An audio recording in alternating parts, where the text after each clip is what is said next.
Hello, this is Mr. Huff. Let's talk about notes in engineering this year.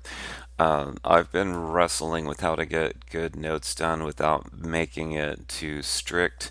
So this is what I'm going to try this year, and I hope that we'll refine it if it's not working, but I hope this is something I can use from here on out.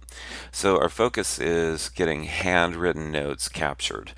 I've tried digital a couple of years, and it kind of came apart at the end of the year when people had to go back and reconstruct their chronologies. With a notebook, it's always going to be chronological if you start at the beginning and go to the end. So we are going to use notes a lot this year. Last year, I just taught my students how to find keywords in source documents. All right, so let's get into this. First of all, I want to start with why we need to do this. It's an important skill, and the only way to get better at note taking is to get lots of practice.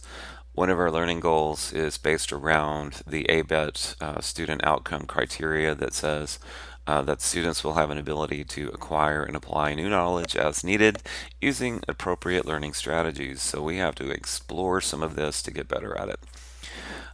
Very few classes at the high school level that I've noticed stop and teach you how to take notes using different methods. Usually there's like a favorite one or a required one, and then because you have to do it, you don't like it. So the truth is, with note taking, this is my position.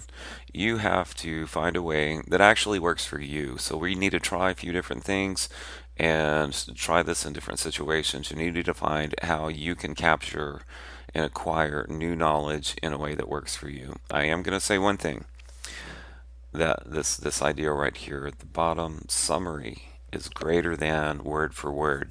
If you're just copying a PowerPoint word for word, you're not really wrestling with the ideas. Summary is what makes you able to take notes faster and able to improve understanding of what you're reading at the same time. So summary is important.